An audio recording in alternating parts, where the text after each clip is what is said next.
It's wonderful to have Yulia Kosarenko with me today. So thank you very much for joining.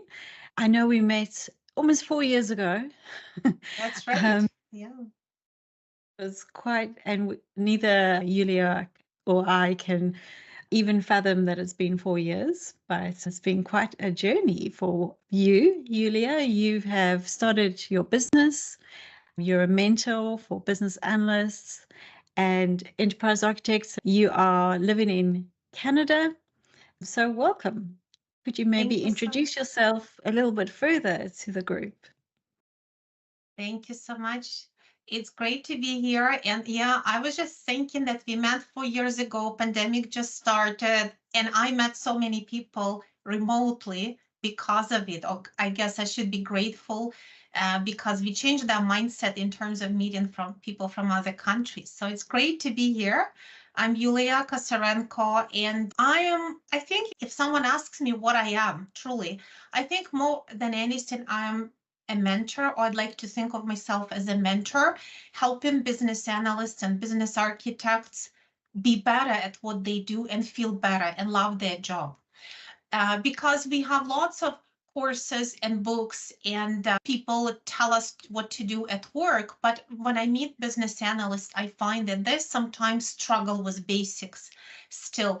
Like today, we had our mentorship meetup, and our topic was what is analysis anyway, and how do we do it? And a lot of junior analysts actually struggle with what does it mean to do analysis. So I do mentor analysts. I create courses. I also teach business analytics at Humber College here in Toronto. And I have my own consulting business. And I also, just like you, I find myself busy all the time and working on multiple projects, but it makes life fun. Hmm. So, let me ask you this. Why did you get into the field in the first place? What's your story? How did it happen for you? Yeah, my story started with computer science, and we see in my very first computer, which looked like a really old and clunky mainframe many years ago. I got very excited. It all started with a book on Fortran on programming, and I really got into coding and programming early, and that's what I studied at university. And I loved it, and I think I was good at it. But amazingly, I discovered that I don't like just programming, which was literally sitting in front of a computer all day and then doing things. I enjoyed working with people as well. And to my surprise, I discovered that I don't want to be a coder, a programmer. So I went through a whole soul search, and I've lived in a couple of other countries and worked in different jobs. And then I went to see a career counselor, and I said, I'm really struggling. I don't know what to do. I just finished this Java course for developers because I need to get a job. I just came to Canada recently, but I don't think, and I did really, I got 95%, but I don't think I want to be a developer. And I think that counselor really helped me, and we went through all the personality testing and everything. And I discovered that I don't want to give up working with people.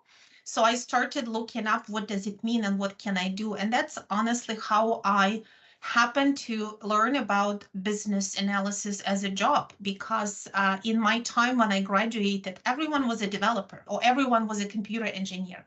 I discovered business analysis. I took a few courses. I got my first BA job in Canada, and I never looked back. And so, in what industry did you initially work in? Was it finance? Which I was really lucky because beyond the industry, and that was actually education industry, the company I worked for was creating educate like school administration software. I was so Okay. lucky because the company that hired me was not a big company. It was actually a software company that developed and sold and serviced its own software product. And it had such an amazing atmosphere of this small company that's growing, and everyone contributes to its growth and everyone knows every customer. And I think a lot of the lessons that I took about business analysis and analytics and reporting and design And what can be successful, I actually took from that first job, just because everyone around me cared and knew exactly why they were doing what they were doing. And sometimes when you work as a business analyst in a really large corporation, you don't get to feel it. It's not the same as creating your own product. So I was part of the design of the new product, part of creating things from scratch. So I really enjoyed business analysis experience there in that company. Mm. And so what has been your key turning points? Because obviously you run your own company now, right? And you're mentoring people. So what has been the shift from working for somebody versus running your own organization? Yeah, after I became business analyst, I worked for that company for a while, and I worked for another company and another company, and I've been growing. I became business architect, which was one of the things I really wanted to give it a try. And then eventually I was managing a team of architects. So I've had all these different, but I was still searching for what is going to make me happy. And as you get to a certain age, you think, what am I going to do next 20 years? I want to be happy at my job, and I want to really enjoy what I'm doing. And I think at a certain point, I realized that I no longer enjoyed working in corporate jobs. To be perfectly frank, there is benefits to being full-time employee working for a large corporation, but there are also disadvantages. And at some point, the balance tipped off, and I really wanted to try and do something for myself and have more flexible schedule and be a little bit of my own boss and see what happens. I knew I can always go back. I could always back and become just a consultant. So I think that gave me confidence to give it a try. So I wrote a book, and then I started speaking at IIBA meetups. And then I said, okay, I think I'm ready. Oh, and I got an offer to teach at the college, even though it wasn't full time, it was just trying. So I think all of those different opportunities, I thought I can only give them a try if I'm not employed full time, because there's only so many hours in my day. So I think I took a risk. I wanted to explore what will happen. And yeah, and here I am 4 years later. And do you love working for yourself? Most of the time, yes. There is always pros and cons. I think I like a lot of things about it. I like independence. I like that I can choose what I say yes to and what I say no to. I think it is very important. And of course, it comes with experience. And at some point in your life, maybe you cannot do it yet. But for me, because I discovered that I actually like teaching, and I found multiple ways of sharing what I know and teaching, and I get a lot of satisfaction from it. So even though having your own business comes with a need to hustle and need to run your own marketing and promotion and sell. So you have to do all of those things because you are on your own. But for now, I am still doing it, and I'll see what happens. I think just even being a consultant with different companies gives you that exposure to how different companies do things without having to worry about your promotion, because you don't care about promotions anymore. In a way, I think it's very liberating not to worry about your career and promotions versus just thinking, you know what, I want my business to be profitable and I want to enjoy what I'm doing. And maybe that's enough in life. So Yeah. I am still running along those lines, and I still haven't been disappointed. So we'll see what happens.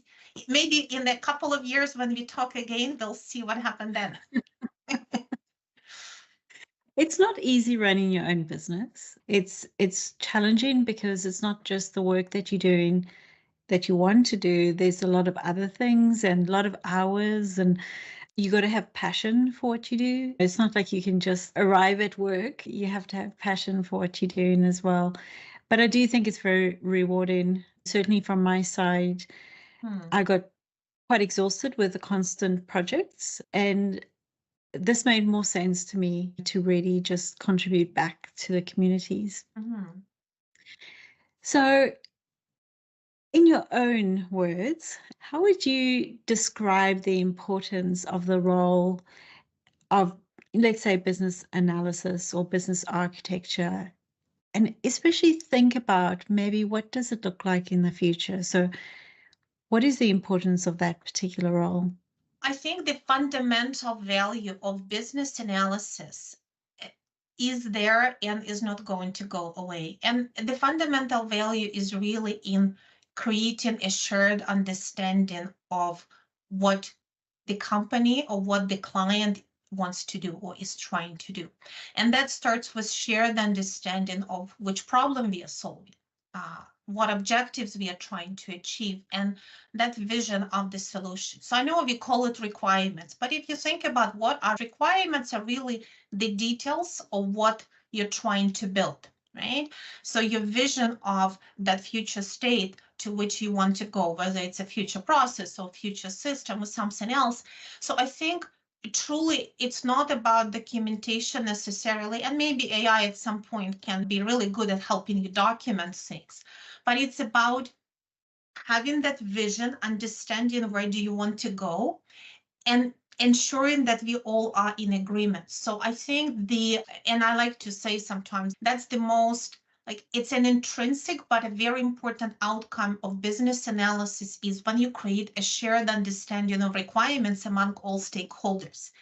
And I think that's such a human thing to do, right? Because it's about helping people understand each other. And in the most basic terms, we say that business analyst helps business and IT to communicate, but it's like everybody who is involved. It's very hard sometimes to draw a line between business and IT nowadays. And we have external vendors and implementation partners. We have so many parties, but you still help them to create that understanding and maintain it and improve it.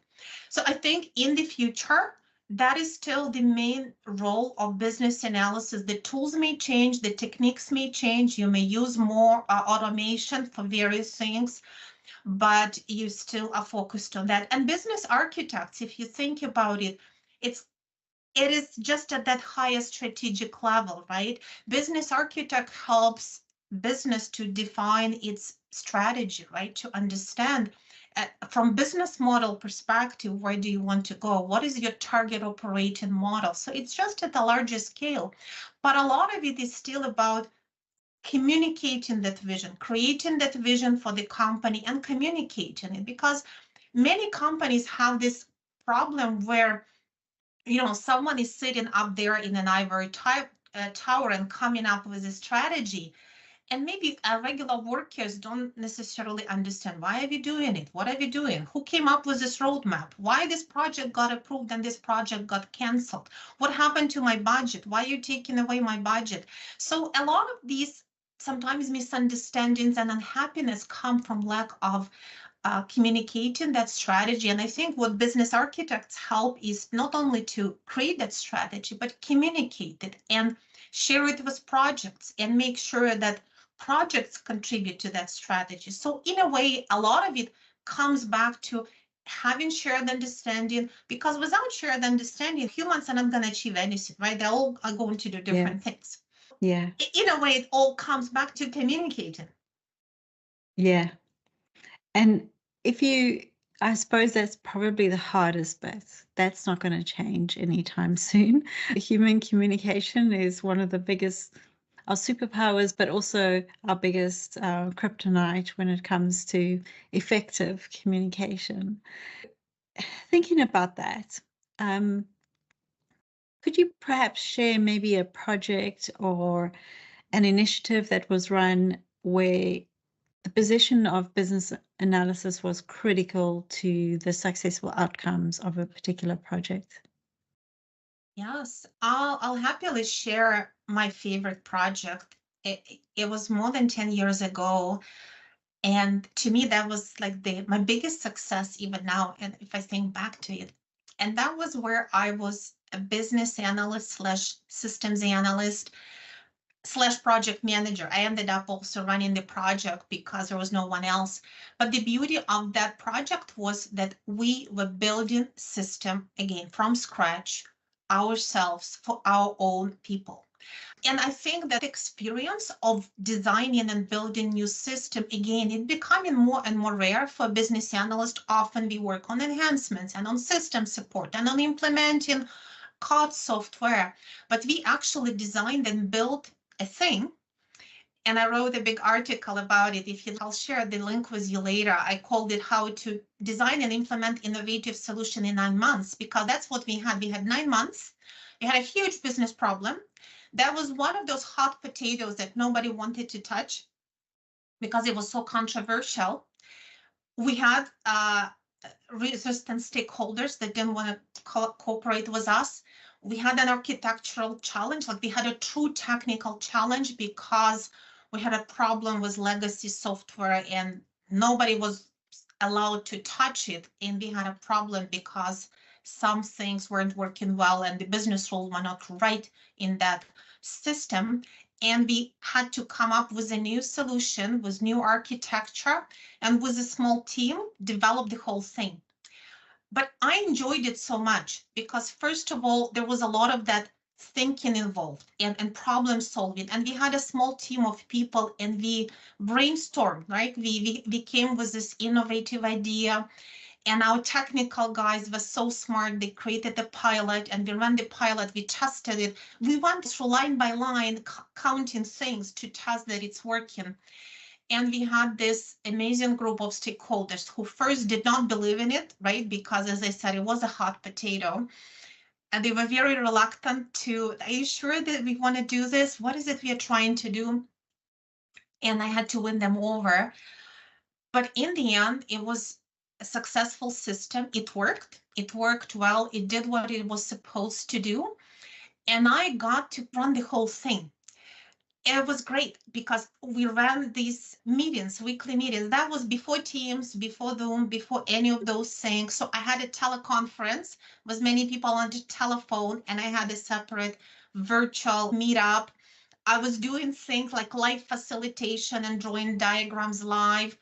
We had all these phone challenges and funny stuff like that. And amazingly, some of those people I never met. They were geographically dispersed. We had no budget to travel. So I have never met them, and yet we worked so well. So long story short, I think what was great about it, because for a business analyst, it's an amazing experience to be part of actual design. You don't just write requirements and hand it, you participate in design, you become part of the team. You come up with screens that will help you do the testing and then will help your users to actually understand it. Yeah. And I was part of the whole thing all until adoption. We had some adoption challenges that we had to overcome. We had to overcome our stakeholder resistance. And in the end, it all worked and they've been using it for many years. So for me, it's like the real success because you build the system and it is used, you know? That's awesome. I can imagine it's very rewarding because when the project actually gets, and you say 9 months, as long as it takes to have a baby. So it's very in a rewarding. way. Yeah. And it was 9 months because the fiscal year was ending and there will be no more budget. Like in corporate life, you have to deal with. What was one of the biggest compliments I received during that project, and I mention it sometimes when we talk about facilitation, because sometimes people have bitter feelings from previous projects. And those people may have a lot to give, but they don't want to give anymore because they've been burned. And I had a guy like that, and he said, I don't understand what you're trying to do. I don't want to be here. I don't want to waste my time. We tried it before, it didn't work. And it took me a long time to win that person over because they were so smart and so persistent, and we needed that person. And eventually, he became one of our staunch supporters. He made his team work hard. He worked hard. He stayed late. And we had this 2-hour meeting once a week, but 2 hours because it was so hard to schedule things. And during that meeting, we did our analysis, we requirements, we troubleshoot out testing scenarios. So we did everything. And at the end, he said, you know what? That meeting, that 2-hour meeting was the favorite time of my week every week. And I changed all of my schedule to make sure I am there because I just enjoy what we're doing together. And I enjoy this analysis and this constant demands on my brain to think and to do it. And he enjoyed that meeting. He loved it. And to me, that was like a really big compliment, for me, but also for how we ran our project, right? That's awesome, especially when you get someone who's negative about something and they eventually become a real, what's the term? They just want to promote how Yeah. the Yeah, they best become out. like a champion for this. Yeah. Yeah, Yeah. that's a good word for it. I also think that when you look at some of these projects, they could just be, you know what it's like in that particular field. There's so many projects and so much change, and it's consistent that a lot of people are just absolutely exhausted. They've just got to that point where another change, another system, another thing I have to learn. It can get to that point where it's not so much around the resistance, it's just the fatigue that people Yes. are experiencing. So it could be something like that. Let's talk about the future, Yulia. Mm-hmm. Let's talk about AI and what business analysis would look like in the future. What are your thoughts? I have, again, a range of thoughts since all this explosion of generative AI and everybody getting extremely excited about it. I think on one hand, we should definitely go along with technological advances and use AI, or at least current generation of AI, for what it is good for. And it's good for research, it's good for maybe productivity hacks, so to speak. And we have to use it as that tool. I do also believe that, especially we business analysts, should not think that AI will start thinking for us anytime soon. And I think that's what the danger is. We have to take responsibility for thinking. So we have to be very realistic what current AI, which is really narrow AI, and most of it is based on machine learning, can and cannot do. It cannot think like we do.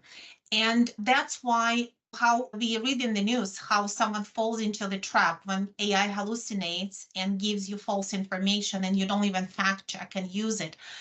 And there is a bit of that danger with, I think, with business analysis or with anyone else who is trying to rely on AI and think that now you don't need to do your own thinking anymore. Yeah, So yeah. for me, that's a bit of a warning because AI falls back to the mean, it will make notes for you, but it may miss the nuances. And it's the nuances and exceptions where sometimes our biggest problems emerge later on the project.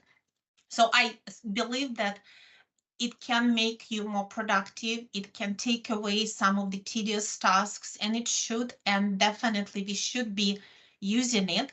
But the time that we free up, we should use it to think more about the design of the solutions, the improving of communication, making sure we have that understanding. Because if you look at it from different perspective, the world is still full of waste and corporations are still full of waste and they do so many things not necessarily in the best way because of various reasons like politics and stuff like that. There's still lots to deal with, and some of those problems are not, AI is still not capable of dealing with. So for me, I think main functions of business analyst will be there, and communication and facilitation and working with people and engaging people and dealing with exceptions and finding those special scenarios and understanding the gaps, so doing what AI is not good at yet.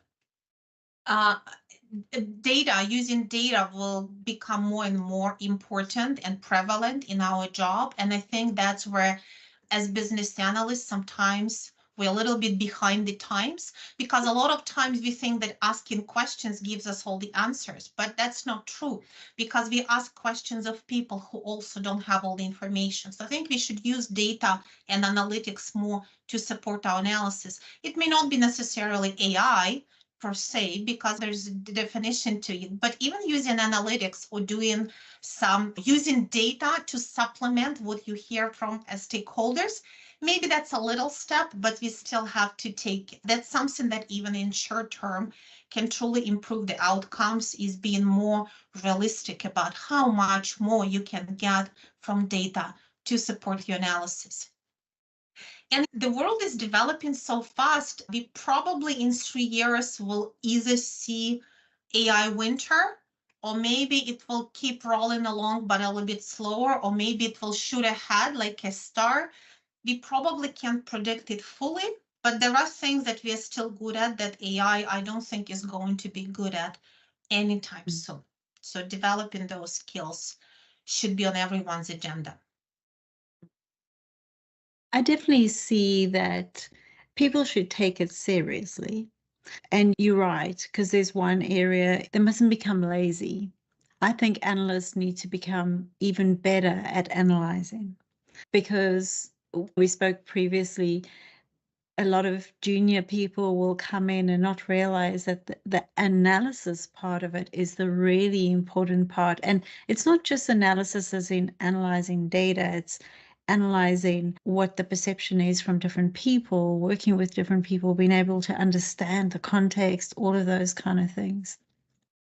So what would you recommend for somebody entering the field, considering what they need to know today, but also what they would need to know in the future? What are your thoughts around that?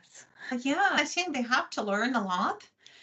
They have to practice different techniques and different tools. The time for just documenting and creating documents has passed. They Yeah. have to learn how to analyze data, and that includes even running SQL queries. Don't think that you don't need to learn basics anymore. I think learning the basics is still important. Learning and practicing critical thinking, thinking for yourself, taking responsibility for thinking, facilitation, learning facilitation techniques, running meetings, running virtual meetings, doing workshops, listening to different people, figuring out how to manage when you have two stakeholders who constantly argue with each other. So a lot of these people skills, I think, you should practice if you are a beginner business analyst.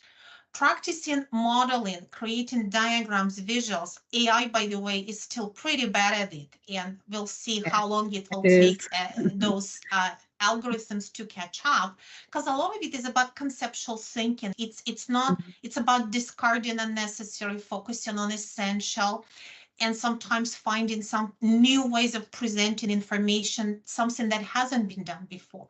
So it's about that creative thinking. So all of those things are still very important, right? And if anything, I think analysts need to learn to be more responsible and become more like partners in when working on projects, rather than note takers or order takers, or they'll tell me what to do.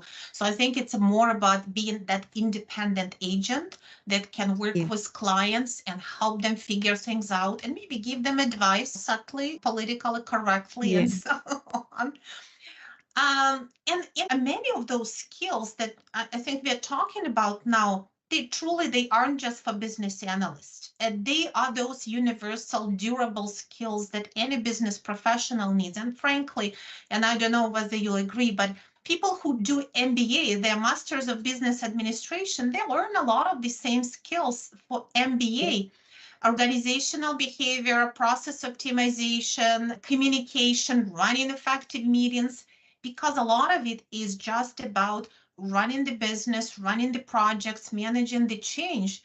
And that will always be needed, because again, and as I sometimes say, if all of organizations in the world were very effective, very efficient, no governments were wasting any money, there was no bad customer service in the world, then I'll be worried about our jobs and our future. But honestly, I'm not, because there's quite a lot of bad customer service and bad design, and someone has to help fix it, right? So there's work to do. And there's a lot of people think that we're all in this digital space and everything's organized, but I've personally had some customers who's still using faxes and who's still using Excel spreadsheets to do some analysis. So we although there's lots of opportunities with technology, the realities in business is quite different. And businesses, I don't think, will catch up as quickly, let's say, as your innovators like OpenAI and those, because they don't have those restraints at all. They don't have all that shadowware and technical debt that they've got to get through. And even simple things, if you've got a website and you want to move to a new platform, that is not an easy thing to do. And a website is a simple thing in conceptually, right? It But sounds that, like you've had your own experiences. yes, exactly. And so I can imagine with enterprises where there's so many systems and so much integration, it's really hard work to change and to change technology and change the way things are working. And some things are working as they are. They're not optimal, but they still working. There's still a business for that. So yeah, I agree with you. I think some of those critical skills are absolutely required. And I would say, I think people need to look forward. They need to understand the basics. They need to have a platform, a foundation, but they should also be looking forward because it's going to be in their own interest. I'm really thinking around some of the things that are happening. Do you have any advice or lessons learned for people who are looking to grow their career and really want to get into the career? Again, we spoke about earlier about those getting in who are looking for roles or jobs or opportunities that maybe they want to move to a different career. What advice would you give those people? I think that you should always broaden your skills. Specialization is good, but it doesn't protect you from these changes in the marketplace. And who knows what new technology may be able to do that particular task better than you. So I think diversifying, learning, and learning these high level critical skills and high level skills that we talked about related to managing people and leading people definitely is a good investment. Yeah, And being flexible, because sometimes when we are too safe in our job and we end up getting stuck and then we're afraid to change. And then if for some reason your job is disappearing or your company is falling apart or maybe your industry is in a downturn, some people who were too focused on that job and never expanded, they are the people who will suffer more because not only they will be less prepared for the future, but they may be like depressed and shocked. Oh my God, now I've yeah, invested so much of my life in this and now it's over. So I think realizing that there is nothing permanent and nobody owes you anything. You never know when this particular job will disappear, this door will close, another door will open. So that means your own resilience as a person, as a professional, you owe it to yourself to build up that resilience. And you build it up not necessarily by just hypnotizing yourself and telling yeah, yourself, I can do everything. No, you do it by actually practicing it, by working on different projects, by learning things, by taking courses, by using new skills, maybe generative AI, maybe data analysis, maybe you learn to go to Toastmasters and learn to speak better. So yeah, you have to figure out, but the more you diversify, the more you're prepared for the future, because frankly, whoever tells you they know the future, they're probably wrong. And lately I was true. reading some of these collections of what very famous scientists and futurists told our world will look like 50 and 100 years ago. They were so off. If you look at their predictions and what will be world like in 2020 and where we really are, there's a huge difference. And I'm not going to tell you which way. If someone is interested, you better go and research. But nobody really knows the future. So you just have to be prepared. And also you have to always find things that you enjoy doing so that at least you get in some satisfaction from it. And that way you're better prepared for whatever comes. Mm, mm. And maybe our last question before I ask you just to talk about your book a little bit and how people can get in touch with you. If you could go back in time, Yulia, here's the hard question, and give yourself a piece of advice, your younger self. what would it be? The older we are, the harder it is to answer this question. I think if I were to look back at my life and other people I know, and just in general thinking about life, and we all have challenges and difficulties and things we have to do. I think the most important thing for you as a human being is always to have that corner of your life where you can do something you believe in. Maybe you don't like your job, but you can change, or you're limited, or you have limited options because of whatever reasons, or maybe you don't like your career, but now is not the right time for you. Circumstances change, but I think you need to have a piece, like that little space where you do something you truly enjoy. And for me, at some point, it became writing a book. And maybe for someone, it could be drawing or creating YouTube videos or just spending time outdoors or quietly learning about another job, even though you think there may be still a few years. So something that you truly believe in, and at the end of the day, you can do a little bit of that amazing thing that you believe in, and you feel better about the rest of your life. Because I think some people sometimes reach a certain point and they say, why did I waste my life or so much of my life on that? I don't see a point right now. And that's those regrets. We don't want to be in that situation. So if you balance it with something else you believe in, even if you can devote your whole life to it, but maybe just a corner of it, you will have that outlet that makes you happy. Okay. That makes sense. It was something, my grandfather did something like that. He worked in business. He enjoyed his work, but there was stress. And he used to be a singer on the side. He really wanted to be I don't know, he wanted to get into music and theatre and all of those kind of things. My grandparents used to go, and he used to sing on Friday nights at some of these big shows that they had. Wow. And what was really good about that, and he said to me, he's so glad he didn't go into the career of music because it's a cutthroat career, and he would have started to hate music. And this way he could continue to love doing what he's doing without having to worry about trying to make a living from it. Yeah. That's So very good advice. wise. Yeah, I like that. Yeah, because if you constantly think about money, it's hard to keep enjoying it, right? No, I like It it. is. It makes sense. Do you have something like that in your life?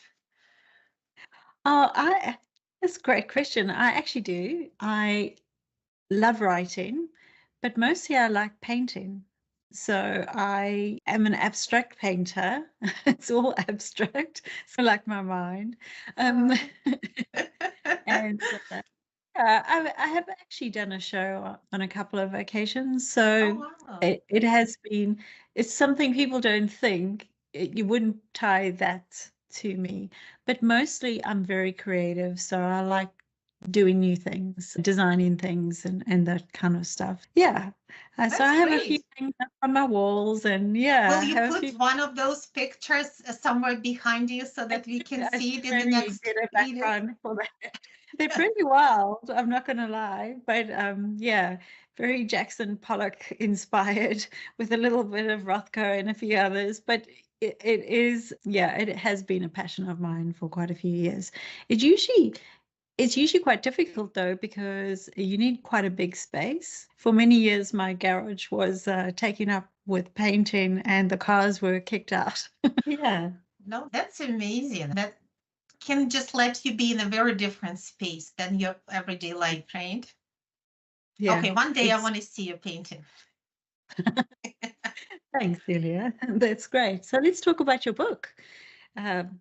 What was the inspiration for it? Did you need to let out what was in your mind? What were you thinking when you did your book? For me, so this book about business analysis really captured what I learned through osmosis and through doing it. What I learned works really well. And part of it came from seeing dysfunctional business analysis sometimes around me. And sometimes I think, oh, I could do it differently. I wish I could do it differently. And this is, I think, where I was saying that you need that corner where you can do what you believe in, because in the workplace, you cannot always fix everything, right? Or some things are done and it's too late to fix them. And I found, and even now I do it, even after, this book was published, maybe there's going to be another book, I don't know. But I find that sometimes when I see something dysfunctional happening, I write it down because I feel, or at least maybe I'll put it in my next book and I'll get it out of my system because, sometimes I'm one of those. So one of my, I guess, disadvantages probably is when I see something that is not efficient, it really bothers me. Right? I say, why did you put it here? And then I need to take it from here and put it over there. Why not put it over there right away? Like we are making extra movements, or we are spending 5 ounces of electricity, or we are spending 2 cents. So to me, it's not necessarily about expenditure, but it's about the waste, because I imagine how the waste adds up. And sometimes if you can't change it, because again, there's only so much you can do, I felt like writing it down would help me release the pressure, vent a little bit. And that's how it started. It started with me writing down little anecdotes and stories and how I would do things differently. And then it just grew and grew. And I don't even remember anymore that moment where I said, maybe I should make it into a book.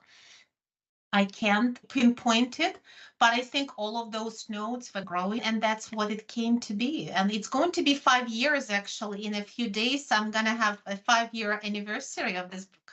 Oh, that's impressive. The So time has gone so quickly. I I think know. with the lockdowns and all of that, it's almost like 2 years disappeared.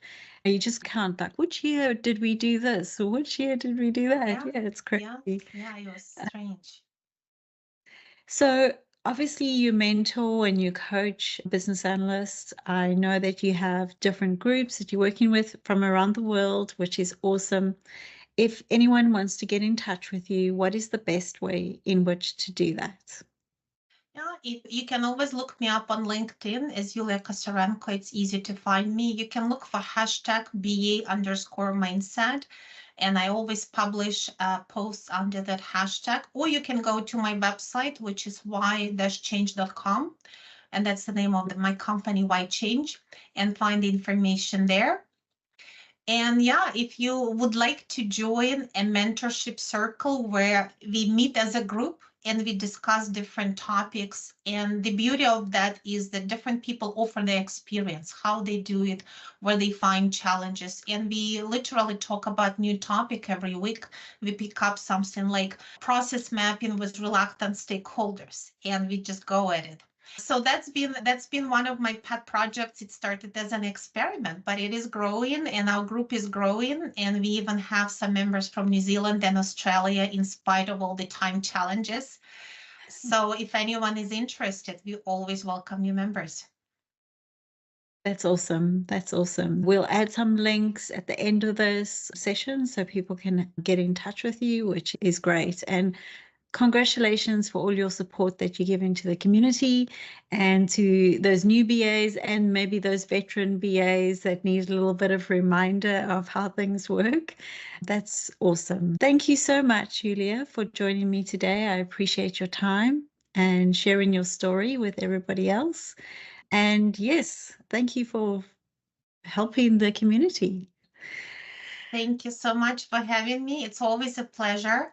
And I think it helps community just to hear these conversations and to hear stories, because we are all real people. We all started somewhere and we all have challenges in life, just like everybody else. So I think it makes us a little bit more human.